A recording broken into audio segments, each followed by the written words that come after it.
Anda lagi pusing, jangan dikit-dikit obat. Masukin air hangat, minum, hilang pusingnya. Hilang mahnya. Minum kayak begini tiap hari, BAB akan lancar. Otak kita akan terang benderang. Termasuk ini bisa ibu-ibu simpan di rumah, kalau anak Anda demam bisa pakai itu.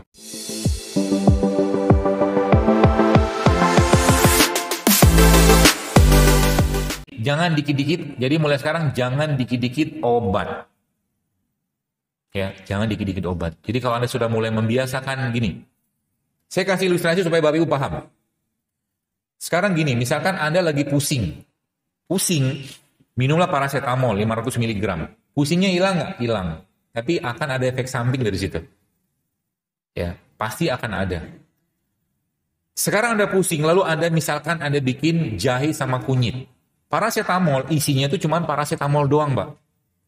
Dia kerjanya spesifik untuk ngeblok jalur saraf ini intis gitu, seperti itu. Nah, tapi kalau Anda makan kunyit, kenapa saya katakan sebenarnya herbal itu kerjanya juga cepat, onsetnya juga cepat, asal badan kita bersih. Paham ya? Kalau badan kita bersih, Anda pusing minum jahe sama kunyit, hilang pusingnya kok. Kenapa? Karena dia baik hati luar biasa. Dalam satu kunyit misalkan atau jahe itu ada lebih dari, mungkin kalau kita baca dalam penelitian itu ada puluhan bahan aktif yang ada pada kunyit dan jahe, dan konsentrasinya itu nggak kayak paracetamol yang 500 mg tadi gitu loh. Konsentrasinya cuma 0,0 sekian, ya 0,0 sekian. Berapa persisnya saya nggak tahu, nanti baca aja. Makanya ketika dia masuk, ketika kita bicara kunyit itu isinya apa aja? Banyak banget. Dia bisa berperan sebagai antibiotik, anti kanker, anti tumor, segala macam ada. Jadi ketika dia masuk badan kita, dia patroli dulu. Paham ya? Maka bagi orang-orang yang pos-pos badannya sudah clean, sudah bersih, sekarang, maka ketika dia masuk, oh dia udah lihat tuh, oh, ternyata yang masalah di situ. Oke, kita langsung ke situ aja gitu. Pusingnya hilang, paham ya?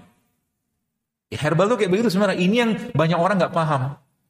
Makanya kalau teman-teman sudah biasa hidup sehat, sebenarnya bahkan, coba nanti, kalau waktu Anda pusing dengan misalkan lemes, paling gampangnya ambil aja garam kayak begini, garam Himalaya kayak begini, atau garam laut atau sea salt itu, masukin air hangat, minum, hilang pusingnya. Kenapa? Beliau ini pembuka pintunya. Garam ini pembuka pintu dari banyak reaksi metabolisme dalam badan kita. Nah, kemarin ada saya share kan bahwa orang-orang sakit mah itu sebenarnya justru malah kasih garam. Terus makan garam. Hilang mahnya. Kenapa? Dia bisa memperbaiki pencernaan juga, ya. Kemudian dia bisa, kalau bahasa itu tuh dia unlock. Ada banyak reaksi metabolisme yang bisa di unlock sama ini. Makanya ini kan ada garam nih saya masukin. Isinya apa ini? Ada kurma, ada madu, ada almond, ada walnut. Anda minum ini Pak tiap hari Pak, Masya Allah Pak, habis duit.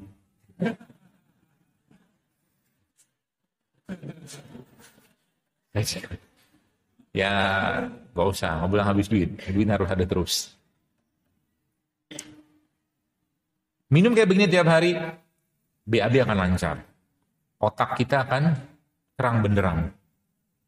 Ada satu hal yang Bapak Ibu perlu pahami dalam dunia tumbuhan. Saya pernah diskusi ini dengan seorang teman saya, namanya Doctrine of Signature.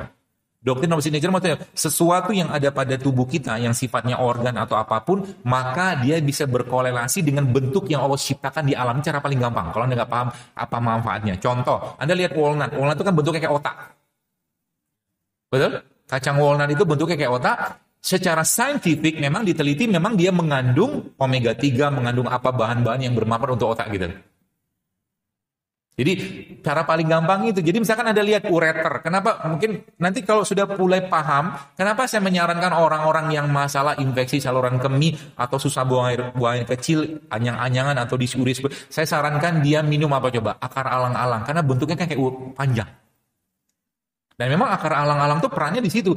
Dan menariknya, akar alang-alang kalau kita termasuk ini bisa ibu-ibu simpan di rumah, kalau anak Anda demam bisa pakai itu. Jadi kalau lagi demam itu kata kuncinya apa? Perkuat imunnya dulu. Jadi kalau lagi demam, kasih dia minum banyak-banyak, ruqyah dia, belajar ruqyah gitu kan, doakan dia, Anda sodakoh ya. Jadi jangan langsung berpikir tentang obat dulu. Anak saya kalau demam, yang saya kerjakan pertama kali biasanya apa? Saya ngambil handphone. Buat apa? Buat sodakoh. Ya, dengan wasilah itu kita minta sama Allah agar Allah sembuhkan. Lalu dari situ biasa apa yang saya kerjakan banyak biasanya. Jadi herbal pun biasa terakhir banget. Biasa saya kasih apa? Saya kasih dia madu sama jeruk nipis. Perannya apa? Karena dia berperan sebagai prebiotik ke pencernaan. Kalau prebiotik dapat, maka insya Allah perutnya bagus karena 80% sistem imun kita ada di pencernaan.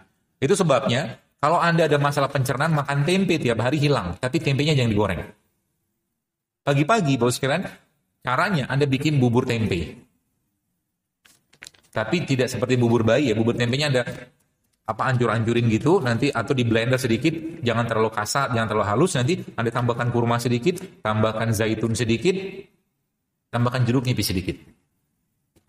Enak loh itu. Coba aja sama saya. Tambahkan madu sedikit. Enak. Jadi tetap kita butuh enak. Nggak usah masalah gitu. Jadi kita bisa bikin masakan yang enak kok. Ya jadi itu. Kemudian, nah ini dia nih, yang banyak orang belum tahu. Mulai sekarang saran saya, carilah, kalau ketemu sih ya, carilah pasta gigi atau bahan-bahan yang ada pada kosmetik itu yang non-fluoride. Non-fluoride. Kenapa non-fluoride? Nanti lihat aja di browsing apa masalahnya kalau terlalu banyak. Jadi saya di rumah pakai pasta gigi nggak pakai. Cuman kalau saya pakai pasta gigi saya di rumah yang masih ada fluoride-nya, saya akan pakai dengan ukuran beras dibagi 3. Itu sudah cukup.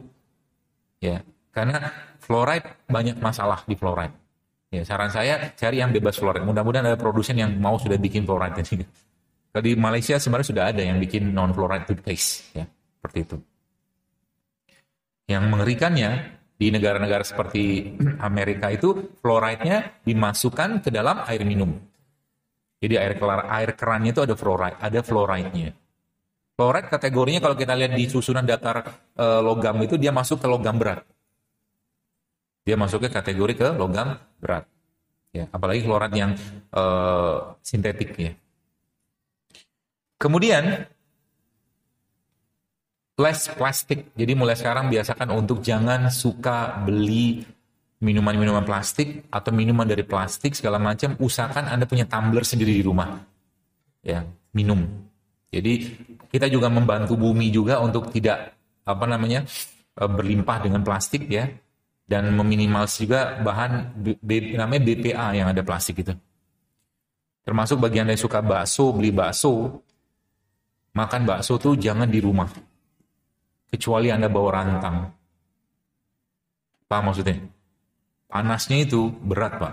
Apalagi beberapa pedagang itu habis kan kuahnya gitu kan. Kuahnya itu masukin ke plastik, habis itu yang pedagang yang sudah teredukasi biasa mereka menggunakan kantong kresek yang merah atau putih. Tapi yang belum teredukasi dia pakai kantong kresek yang warnanya hitam. Semua bahan-bahan plastik itu, apalagi kalau kena panas, dia karsinogenik. Apalagi styrofoam. Karsinogenik banget. Jadi kalau nanti beli apapun ya, termasuk, kalau bubur ayam sekarang kan pakai styrofoam. Di atas styrofoamnya dikasih apa? Plastik. Iya kan? Jadi yang kita makan itu, ya banyak masalah nanti ke depannya. Ya. Kemudian, quality over quantity. Ini yang tidak kalah pentingnya. Sebenarnya ini kata kuncinya adalah mulai sekarang jangan sering-sering makan. Makan cukup sekali sehari tapi bergizi dan berkualitas. Sehingga nanti tubuhnya terkondisikan seperti singa lapar tadi Pak Bu. Kalau sudah terkondisikan seperti singa lapar, apa yang terjadi? Maka insya Allah tubuh akan mendetok dirinya terus-menerus. Ya, tubuh akan mendetok dirinya terus-menerus. Kita perlu nggak di spuring balancing spare service tune up? Perlu. Service tune up-nya kita apa? Rasul mengajarkan puasa Senin Kamis, puasa Ayyamul Bid, atau berbekam setiap bulan. Itu tune up-nya kita.